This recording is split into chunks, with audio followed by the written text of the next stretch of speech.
Chaque soir, vous informez sur Covid-19. Notre mission à nous, vous préserver bien sûr de cette pandémie qui décime le monde entier depuis plus d'une année déjà. Et les autorités dans plusieurs pays sont à pied d'œuvre pour venir à bout à cette maladie. Ce soir, nous parlons bien sûr de la vaccination dans tout son ensemble, ce qui se fait dans plusieurs pays, en particulier au Togo. Et nous évoquons bien sûr la thématique sur ce point-là. Et les vaccinés peuvent-ils faire tomber le masque et l'interrogation qui demeure, et nous intéressons bien sûr à la vaccination d'avoir avant de revenir sur ce point-là. Et on parle depuis quelques jours déjà de cette sensibilisation-là qui a démarré à l'université de Lomé pour vacciner les étudiants, pour pouvoir leur donner accès, d'avoir accès, si vous le permettez, aux différentes salles, aux amphithéâtres et autres pour suivre les cours en présentiel. Oui, c'est une bonne chose. Le Togo va avoir suffisamment de vaccins. Ce qu'on en a actuellement, on l'a proposé à des groupes bien ciblés. Oui. Et on a vu la mobilisation. Donc l'offre a été faite, les gens se sont présentés. Il va y avoir encore suffisamment de vaccins qui arriveront. Et donc, on doit encore cibler des groupes organisés, des gens qui n'ont pas de choix que de se retrouver en groupe pour raison d'études ou pour raison de travail. Et donc, il est logique que l'université, où quand même se brassent assez d'étudiants, où le contexte a imposé un système d'apprentissage assez innovateur, mais pour lequel on n'est pas très bien préparé et qui pose assez de difficultés à nos étudiants. Il est clair que s'il y a une possibilité de ramener ces étudiants-là à l'université en présentiel sans trop de risques d'attraper la maladie ou d'attraper la forme grave de la maladie, c'est une très bonne chose. Et donc, je crois que c'est ce qui a été envisagé doit être encouragé, et on travaillera ensemble avec ceux qui sont au premier plan de cette stratégie-là pour que ça puisse aboutir. C'est une très bonne chose qui va soulager les étudiants et les enseignants, parce que ce qu'on a voulu essayer, ce qu'on est en train d'expérimenter est une bonne chose, mais qui nécessite un certain nombre de réglages, de préparations, un certain nombre de préalables tous n'étaient pas réunis, ce qui rendait difficile ce travail en ligne, en distanciel. On est d'accord avec vous, mais vous convenez également dans le même temps que l'université de Lomé, c'est au moins 40, 45, voire 50 000 étudiants. Ouais, c'est beaucoup d'étudiants. C'est beaucoup d'étudiants. Mais ce n'est pas du tout impossible à faire. Pas du tout. Comment vous allez procéder? Honnêtement, je ne suis pas dans l'équipe qui doit préparer. Non, c'est vrai. Nous sommes impliqués dans la stratégie. Oui. Pour la vaccination, non, il y a des services chargés de la vaccination dans le pays. Et chaque année, sur toute l'étendue du territoire, même la dispersée, dans les formations sanitaires, on organise des campagnes de vaccination à large échelle qui se font dans le pays et qui englobent un nombre plus important que ce qu'on indique qui concerne les étudiants. Ce qui est encore bien pour les étudiants, c'est qu'ils vont venir dans un centre. Et donc, c'est très simple. Ils vont aller dans... Il suffit, par exemple, qu'on crée par exemple, une dizaine ou une vingtaine de vaccinodromes sur le campus. En un temps record, c'est réglé. C'est réglé très facilement. On a vu un camp très souvent, je m'en souviens, de cette période-là, qui m'est resté très très longtemps dans la tête quand on a fraîchement le bac, là où il faut faire la queue. Oui. Non. Cette queue interminable là. L'inconvénient de Aujourd'hui, ce système. tout est passé. Je me dis, mais c'est encore mieux aujourd'hui. Oui, non. Ce Avant, système, lycée de Tocoin. il n'y avait pas suffisamment de personnel.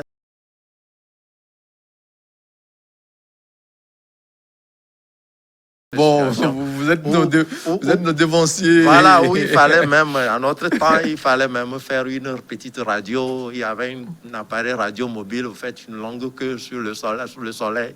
C'était difficile.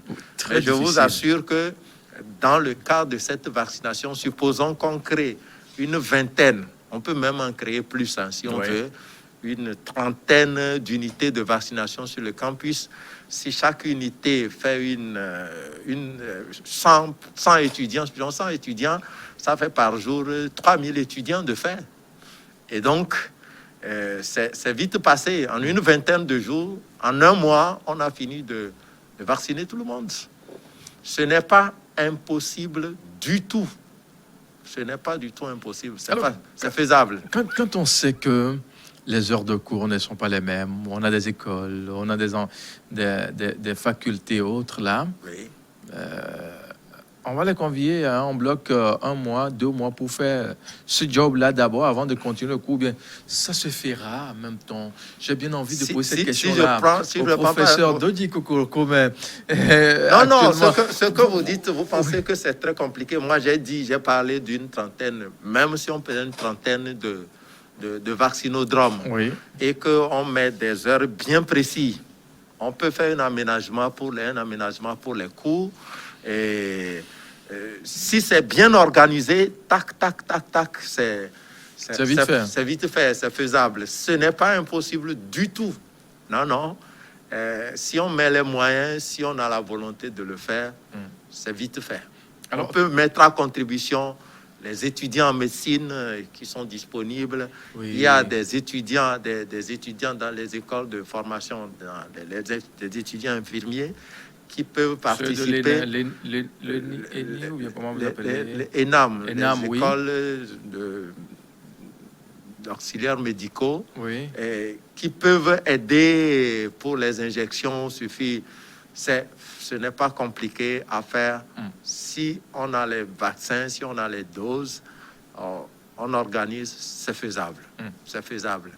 Si c'est à ce coût-là, à ce prix-là, qu'on peut revenir dans les amphis et que les cours puissent dérouler normalement, le temps que les uns les autres s'habituent à cette nouvelle façon d'enseigner, qui permet de s'adresser quand même à un effectif un peu plus important dans ce contexte de massification, eh bien, c'est une bonne chose. Moi, je pense que,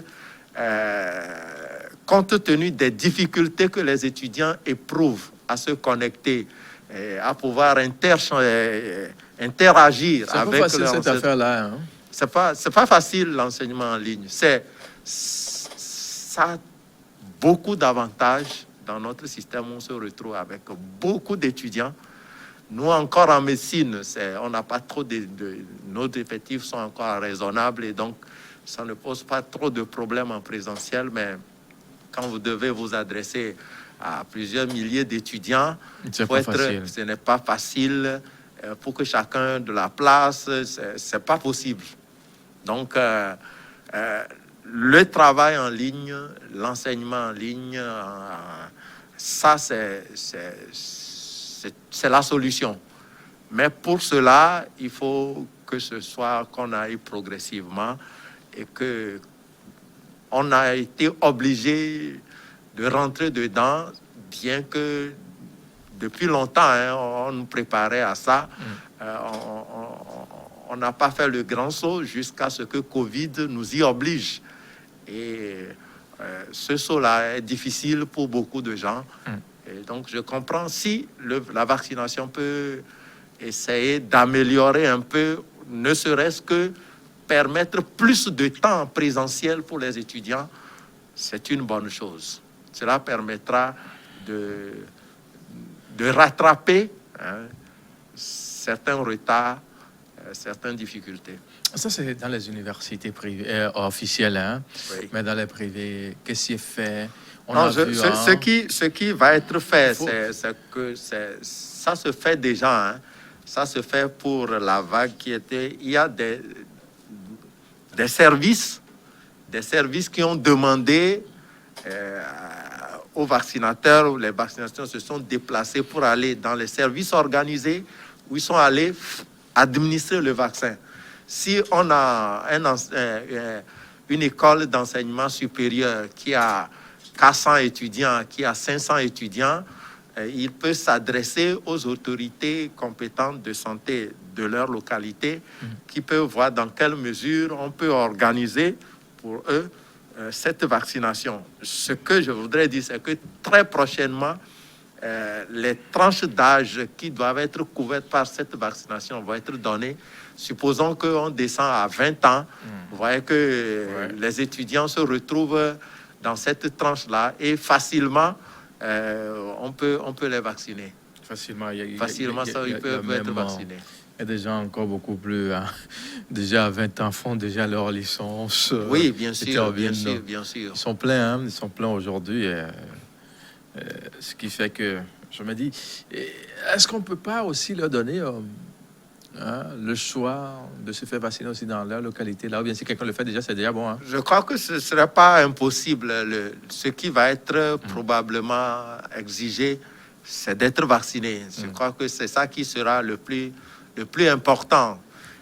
Maintenant, je ne suis pas à la place, comme j'ai dit, je n'ai pas participé, je n'ai pas encore discuté avec ceux qui sont en première ligne dans cette stratégie. Et donc, je ne peux pas dire ce qui a été prévu ou ce qui est en train d'être prévu. Quoi qu'il en soit, l'essentiel est d'être vacciné. La preuve, nous, à la faculté des sciences de la santé, tous les étudiants sont déjà vaccinés. Hein. Ah bon? Mais oui, tous nos étudiants, puisqu'ils travaillent dans les hôpitaux, et donc le personnel de la santé, quand ils ont été invités à être vaccinés, on l'avait élargi aux étudiants dans les écoles de formation en santé. Et donc, tous les élèves infirmiers, tous les étudiants en médecine ont été déjà vaccinés. Okay. Voilà, et donc, je pense que le problème ne se posera pas fondamentalement si un étudiant se fait vacciner ailleurs. Mais je crois quand même qu'il faut suivre les dispositions qui vont être mises en place par les autorités compétentes en la matière. Ça, c'est pour le cas de l'université de Lomé. Peut-être que l'université de Kara va aussi emboîter le pas, hein, à vous qui êtes venus sur à Lomé. Je crois que en la matière, c'est un mouvement d'ensemble qui convient. Ça doit se passer au moment, ce ne serait pas une bonne chose que l'université de Lomé se fasse vacciner tous ses étudiants et arrive à organiser des cours en présentiel et que Kara ne fasse pas autant. On est dans le même pays, les mêmes difficultés pour les étudiants à se connecter, les mêmes difficultés pour les enseignants à animer correctement ces séances. Et donc, je crois que c'est le mouvement d'ensemble qui conviendrait. Parfait. Parfait, parce que c'est important. Nous autres, on a voulu aussi aller à voir ce qui se passe aussi à l'université des Kara. Dans les jours qui viennent, on fera forcément un tour là-bas pour constater de visu l'avancement de ce qui se fait également à l'université de Lomé. Est-ce que c'est fait dans les mêmes règles de l'art à l'université des Kara? Vous qui êtes de l'autre côté, informez-nous sur notre page, nos différentes pages de cette émission, ou bien sûr les pages de New World Télé, pour qu'on ait le cœur aussi net de la situation. Vous qui vous êtes fait vacciner, ou bien nous qui nous sommes fait vacciner là, est-ce qu'on peut laisser tomber les masques? La D2 là finissent et puis bon. Une bonne question. Ouais. Oui, on a reçu nos deuxièmes doses. Oui. On est content pour la protection que cela nous donnera. Mais la question, elle est là. Est-ce que pour autant, nous sommes autorisés à laisser tomber les masques? Alors, pour répondre à cette question, il faut répondre d'abord à une autre. Pourquoi portons-nous les masques? on porte les masques que nous portons, ou qu'on demande à la population de porter, sert essentiellement à éviter de propager la maladie. Je suis malade, j'ai la forme peut-être asymptomatique. À mon insu, je peux contaminer des gens fragiles, je peux propager la maladie. C'est pour cela qu'on demande à tout le monde de garder son masque et pour ainsi dire de garder ces virus au cas où il serait infecté. C'est ça le rôle du masque.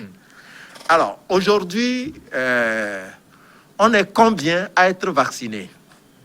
Au Togo, on n'est pas beaucoup. On a à peine vacciné, on n'a pas encore vacciné 5% de la population. Ça voudra dire, quand je prends 100 Togolais, il y a à peine 5 qui sont vaccinés parmi eux.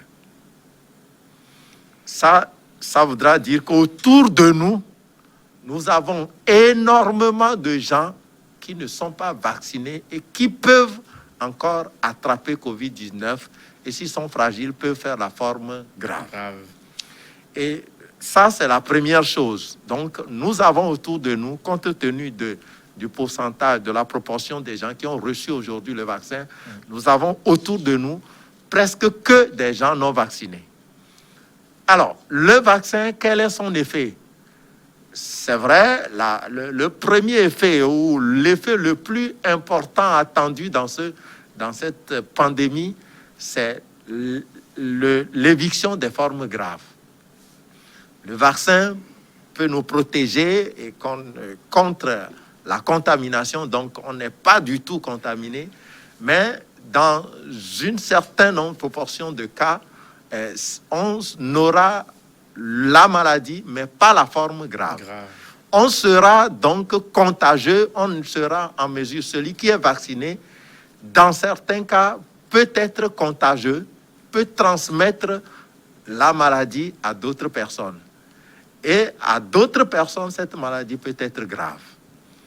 Et donc, compte tenu du fait que nous n'avons pas encore vacciné un nombre ou une proportion assez conséquente de la population, les 2-3% qui ont été vaccinés doivent s'imposer le devoir encore de protéger les autres. Si ceux qui ont été vaccinés peuvent s'estimer heureux d'être protégés, les autres qui sont autour d'eux ne le sont pas encore. Et si jamais ils ont encore la forme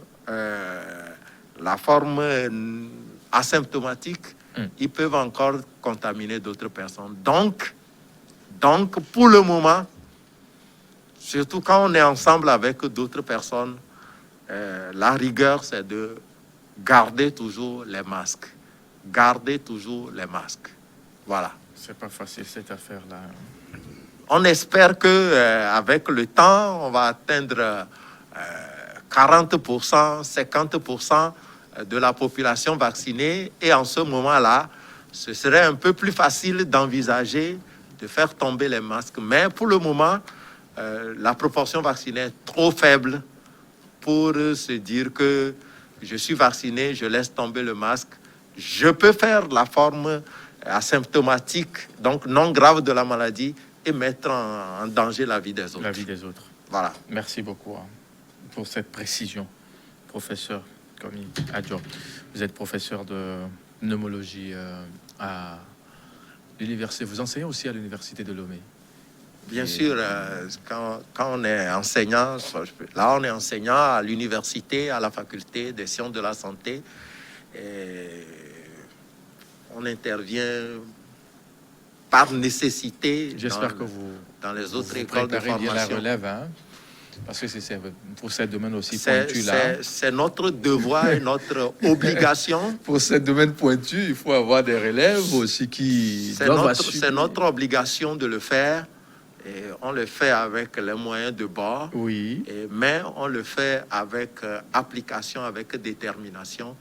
Et nos étudiants le savent. Et c'est le moment de leur faire un clin d'œil à tous ceux qui travaillent tous les enseignants, mais aussi toutes les autorités qui font ce qui est de leur pouvoir pour faciliter cette préparation de la relève. Merci beaucoup. Professeur, merci d'être passé. Messieurs, mesdames, merci pour votre fidélité.